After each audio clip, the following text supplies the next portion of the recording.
Have you ever been really embarrassed or humiliated by your partner? Well, then today's episode is for you.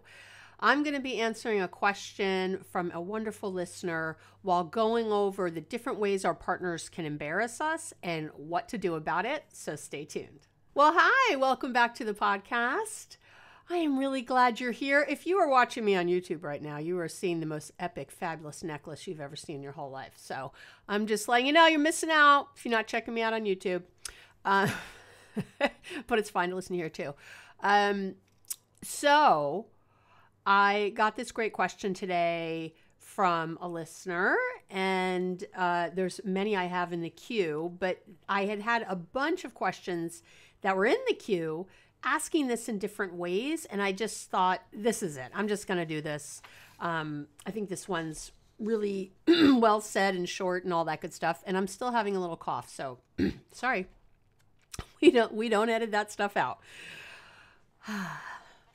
Here we go. So I'm going to read the question, and we're going to talk all about what to do about it. All right.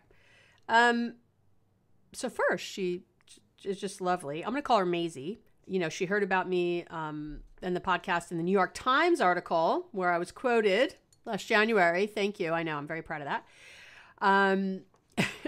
She's like, "You're golden, the Jewish mother I never knew I needed, but oh so definitely do." So thank you for that. But so here's her question. Do you have any advice on dealing with a partner's embarrassing behavior, both when it happens in real time and also after the fact? So what happened for her, and I will paraphrase a bit, we'll call her Maisie, is that she and her partner started dating just as the pandemic was ramping up. And so much, of course, of the relationship in the beginning had lacked any, real social stuff because it was a pandemic. So, there were no happy hours, there was no big parties, none of that stuff, obviously. Well, so what happened was, her boyfriend has met some of her family one-on-one, and things have gone well, and people really like him. She thinks he's delightful, of course.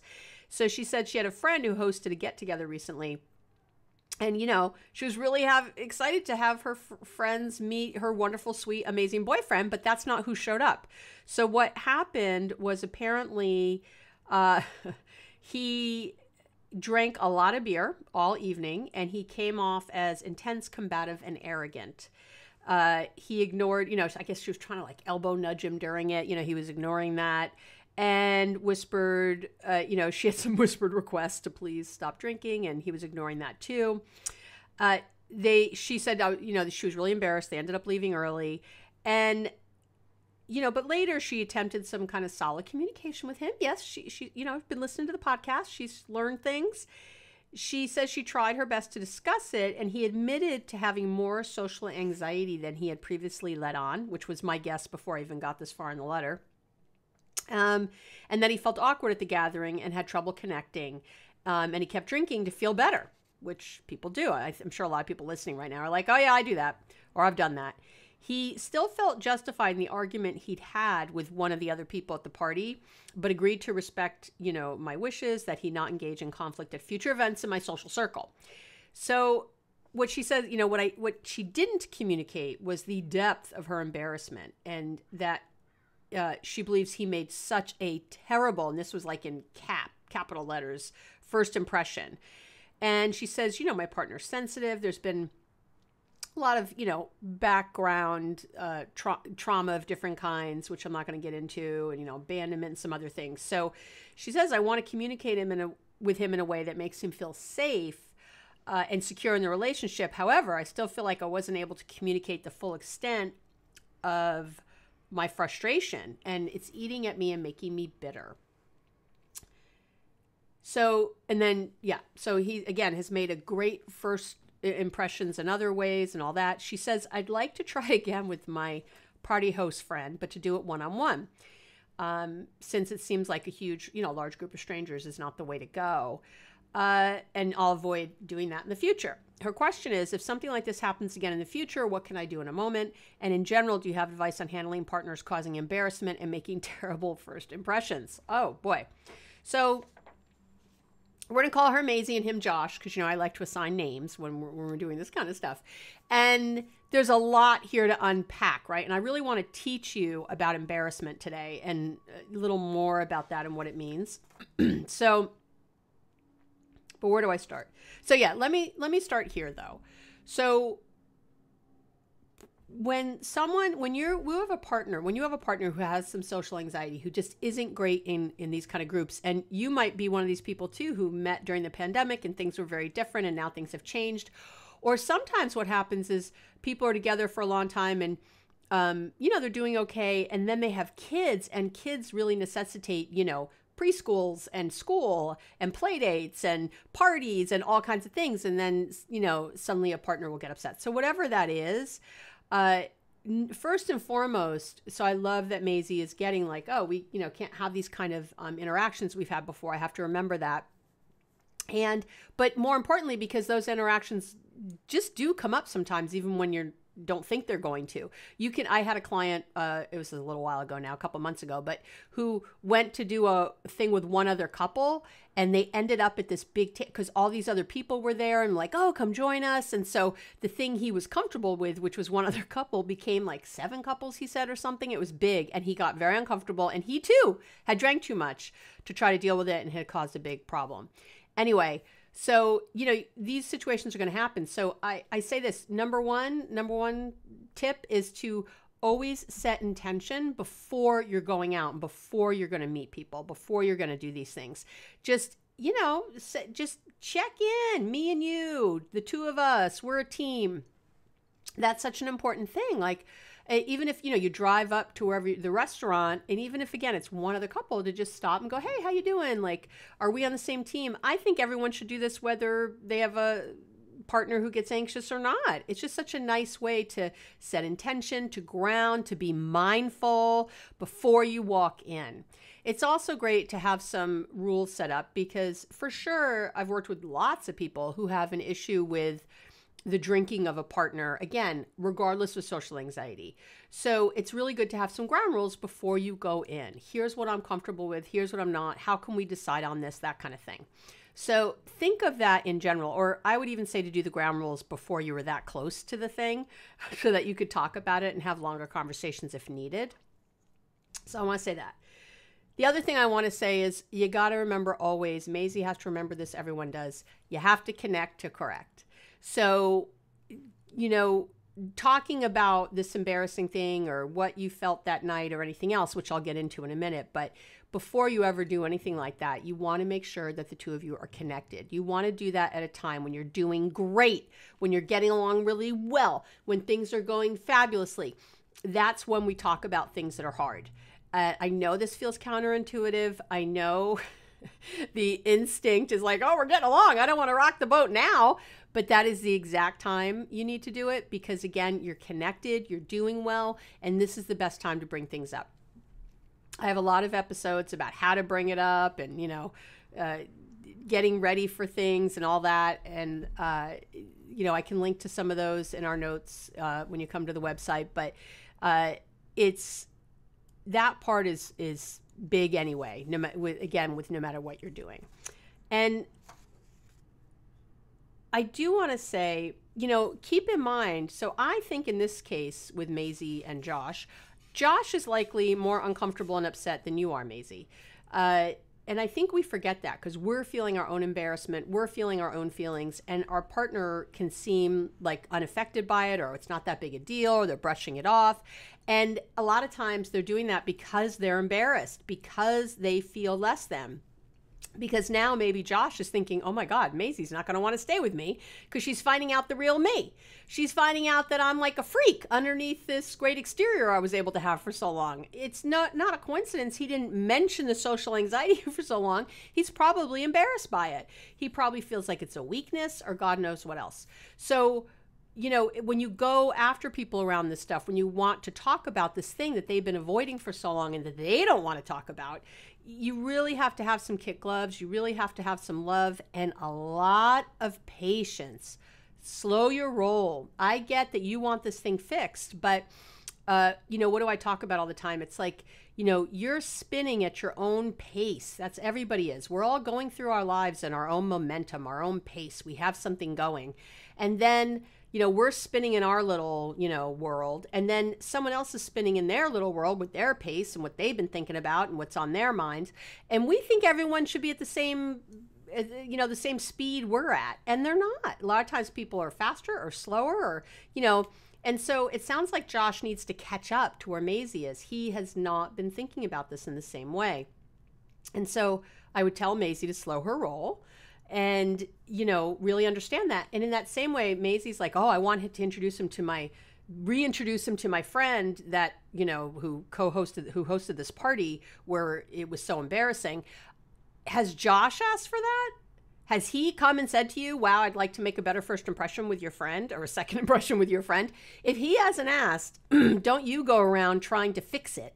Don't you go around trying to, again, you're trying to force something onto Josh that's not really fair. And it's to make you feel better, not to make Josh feel better. So I'd really like you, sorry about the coughing. Sorry. I'd really like you to think that through a little more on, why do you want this so much? Why are you trying to fix this? And maybe you're not in a rush, fabulous Maisie. I don't know. But I don't see any time that you need to do this without making sure that's Josh's idea, or at least having a discussion with him first about it. And that would include a lot of questions, not how you feel about it, but trying to find out how he feels about it. Hey, let's say the friend's name was Rick, Hey, Josh, when we're getting along and doing fabulously. So I know we've talked about that, what happened at the party with Rick, before. And I'm curious, do you want to meet him again? Do you want to never see him again? Are you hoping that I just go be friends with him and you never have to see this guy again? Like, what do you want? What do you need? How can I support you? What if we flipped this around, Maisie, and looked for how we could support Josh in this thing that's so hard for him? And you're going to get a lot better response than if Josh feels like he's getting pushed on an adult play date that he doesn't want. And so, or, just again, to please you. And you really do want to have empathy for Josh. He's struggling with this. I have empathy for you too, Maisie. I love you. But, it's very easy to get caught up in our own, feelings and upset about something without really thinking about the other person and their upset and what they're going through. So, yeah. So I want to say that too. I'm just thinking where I want to go. Okay. And if you do it, make sure that that's on Josh's terms. If you do have this meeting again, make sure that it's Josh who gets to say where, when, how. And maybe it's not just one-on-one with this friend, even though I know a big group is hard. When you have, it's hard when like maybe go golfing or something so they can like talk on the course or, I wouldn't make it just like, let's sit down and chat. That's something that women do better than men. I say with love to the men. Often people are more comfortable, and teenagers, by the way, if you ever have kids there, Maisie, or maybe Maisie has kids. I didn't even ask. It's better to do something where you're doing something when this kind of stuff comes up. It really is. It breaks the ice a little more. It doesn't make it so intense with the one-on-one eye contact, and it just relaxes everybody. So think of that. Yeah, maybe. Okay. So I wanted to share, there actually has been research on social embarrassment. I know. How do you like that? And there's been research with embarrassment within couples. And there's actually like 4 kinds of embarrassment. And I want to say first that, social, and this is all like the social psychology world, right? That's what they study, mostly this kind of stuff. And, there is an evolutionary purpose for being embarrassed. And it's thought that it's so that, if you're not socially acceptable and doing things that are socially acceptable, you could get kicked out of the clan, right? You could get, told you no longer belong here. We don't want you anymore. And that, evolutionary wise would mean death. So it was very important to be accepted. It was very important to be liked. It was very important, to be followed. If you yes, social media knows all this. So keeping us in line so we didn't get kicked out of our group, was real. So having that feeling of embarrassment was one of the cues to let us know if we were maybe on track for that happening, which wasn't going to be a good thing. So I will say there's a real evolutionary purpose to it. Now, the way it shows up in modern times, or in our lives today, and I'm going to read from my notes a little bit. Mark Leary is a professor and the director of the social psychology program at Duke University, and he has established or talked about these 4 ways that, or 4 categories of embarrassment with a partner. And they're really interesting, and it's just good to sort of think about how it's showing up and what's happening. So the first, of course, the first way is what they call empathic embarrassment. And that's, just because we feel for our partner. If you're walking into a party and your partner falls, right, and trips and falls over something, we went, we feel a little embarrassed, but it's kind of like, it's empathic. We're feeling embarrassed for them. We feel like they're a reflection on us, maybe, in whatever way. And we sort of feel that feeling because it's somebody we really care about, right? So that one, of course, is, quick, goes away, hopefully. And you have to check yourself if that's something that had been there all night. If your partner, tripped walking into a party or something, and that's all you could think about all night was how embarrassing it was, that's on you. Everybody else has forgotten. And you, again, really want to you want to look at embarrassment anyway.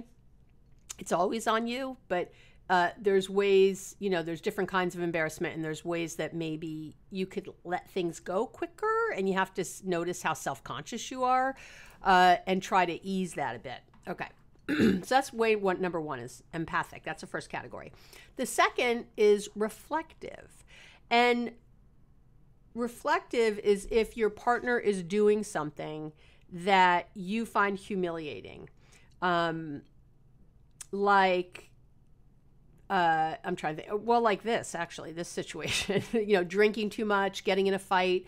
Maybe your partner raises their voice and you find it a little embarrassing at a restaurant or something, right? That's reflective embarrassment. They're like doing something that you find embarrassing. And we think that the reason we find this one embarrassing is because we're thinking that other people are thinking about us. What's wrong with her? Why did she pick that guy? Like, she must be scraping, Maisie must be scraping the bottom of the barrel if she's picking Josh. Like, what's wrong with her? You know what I mean? We think it's reflecting in that way on us, which is different, of course, than what we think, how it's reflecting, what's happening if a partner trips going into a party. That's a very different thing. I'm sure you can feel the different kinds of embarrassment that is. So I think what we're talking about here is reflective embarrassment, but I'll talk about the other 2 categories also. So the third category is one-sided. And this is when you find something mortifying, but your partner doesn't at all. So, when your partner's breakdancing and they shouldn't be at your family reunion, and you're just dying and they think they're great. They're having a ball.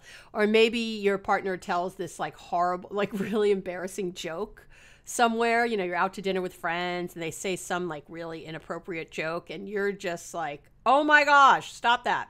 But they think it's great and funny and they think you're overreacting.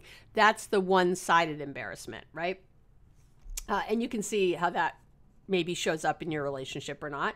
And then the last one is the most worrisome, I would say. And I would say that the one-sided embarrassment, there's a lot of conflict because they're doing this thing. And again, that was a little of what happened with Maisie and Josh too. He was having this argument and she felt like, you've got to be kidding me. You shouldn't be having this argument. And so there's often a lot of conflict because we're trying to get our partner to stop doing the thing and they don't think it's a thing. So it's one thing if they can kind of attach that it's a thing, but it's right? That, oh, I could see why you're embarrassed about that. But if they can't even see it and they think you're just overreacting, that's often where the most problems come in, the most conflict comes in, because you're trying to state your side, and they're thinking you're overreacting, you're ridiculous. They want to minimize what's happening, and so I find when I'm working with couples that that's probably where the most fighting is in conflict in that little category. And then the last one, which I think is the most worrisome for sure, is targeted embarrassment. And sometimes this is intentional and sometimes it's not. So it could be, and I'll see this one, this is something that embarrasses you directly. So this wasn't long ago. I had a woman who said she was out to dinner with her husband, and I'm laughing because, right, it wasn't me, but and she said there was about like 15 people there. It was a thing at her kid's school, and they were all getting together. They were all going to be on this committee together. Anyway, so there was about 15 people there, and they all decided to have like a potluck together and to have like a meeting about this thing that they were doing, this committee they were on.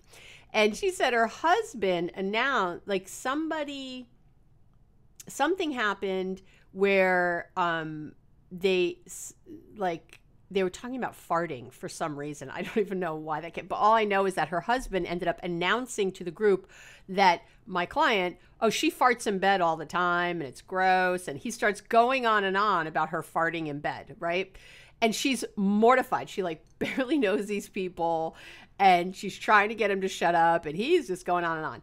That is targeted embarrassment, right? That is just embarrassing her, nobody else.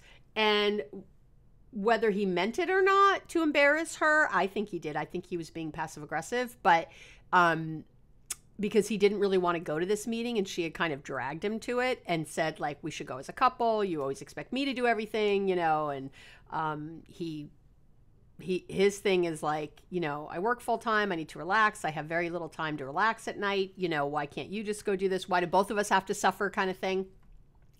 And so I was like, when that kind of stuff happens and then somebody's doing something like that, I feel like it's passive aggressive. So he might not realize it, but that's what I think. I could be wrong, but that's what it sounds like to me. But anyway, so that would be targeted, right? And I think we could say with Maisie and Josh that he did not target her in any way, right? Even though Maisie feels mortified, just mortified. And so understanding kind of what category you're in can often be helpful. And I would really come back to just how humiliated Maisie feels. What is that? Maisie, what is that? And this is for anybody listening who finds themselves just overcome with embarrassment about something that sometimes it's your kid, but your partner. Again, we think that these people are reflections of us. They're not. They're not. Really what we're, I think, mostly embarrassed about is this other piece I mentioned before. We think somehow when they're doing something that's so embarrassing, as long as it's not targeting us, right? As long as we're not the only one embarrassed. But when they're if they're breakdancing at the wedding or drinking too much or whatever that is, we see it as somehow that people are going to think less of us. And I think Maisie's worried about this, that her friendship circle is, here she was, it's really hard because here she was thinking she's going to show off her fabulous man, and that is not what happened. So I think that's part of the problem, is her expectation was so high because she knows him.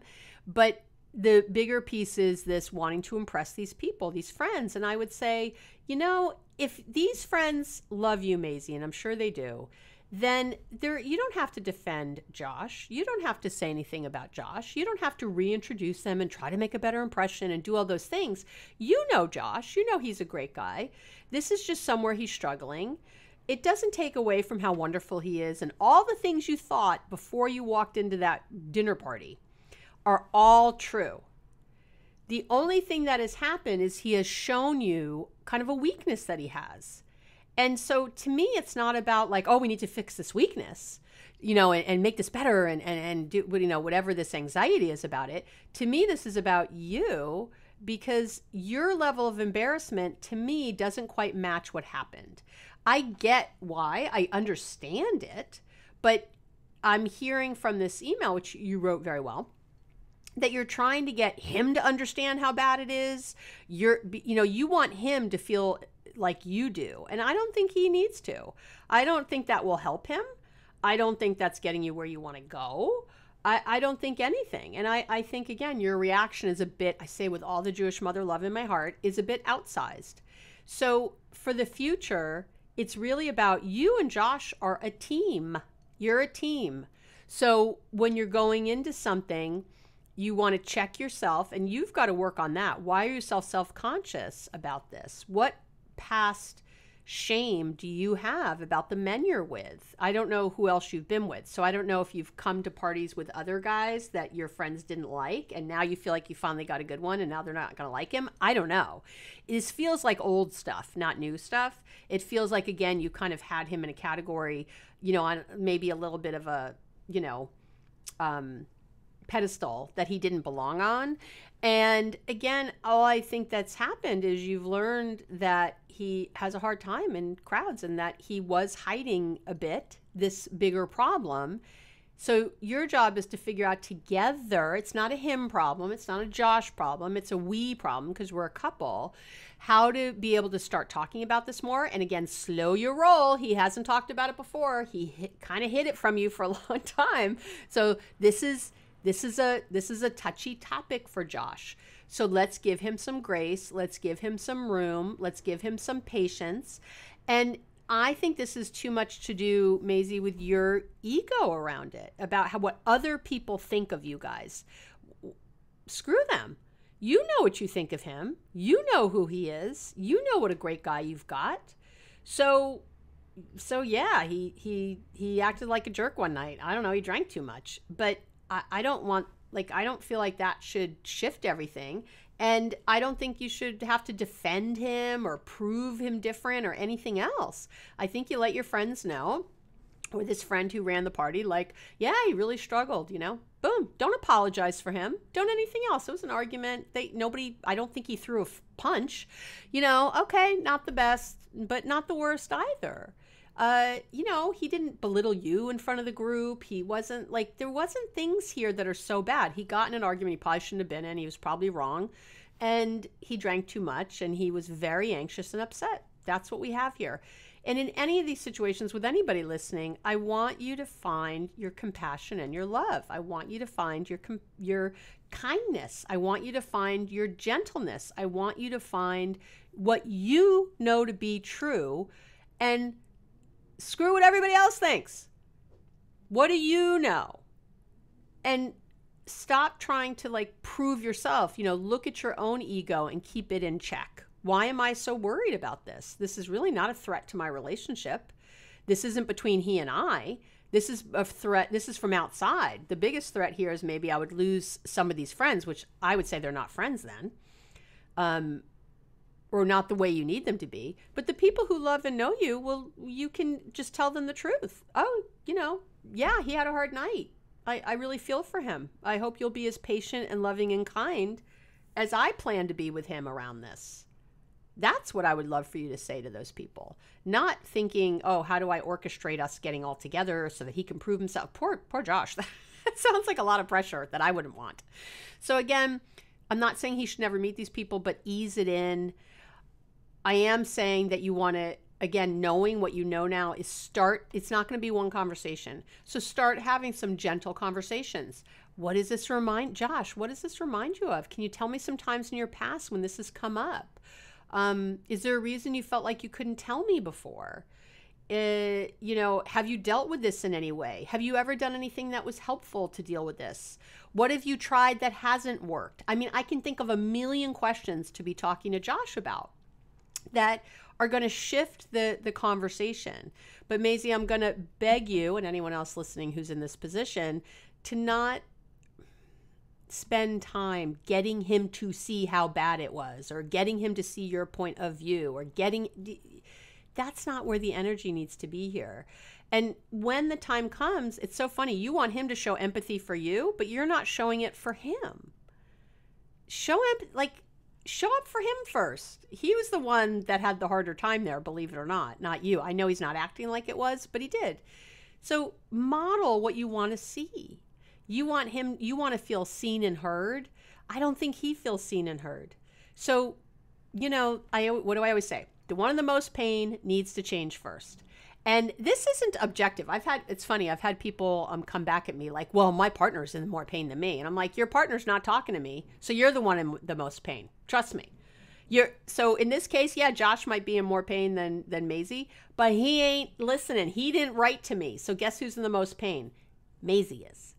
So you're the one who needs to change first. You're the one who needs to lean in first. So that is what I would really recommend highly. I know you can do it. I can tell from the way you wrote the email that you have all the chops to make this happen amazingly. I have no worries about it at all. So there you go. That is what to do if your partner is embarrassing you.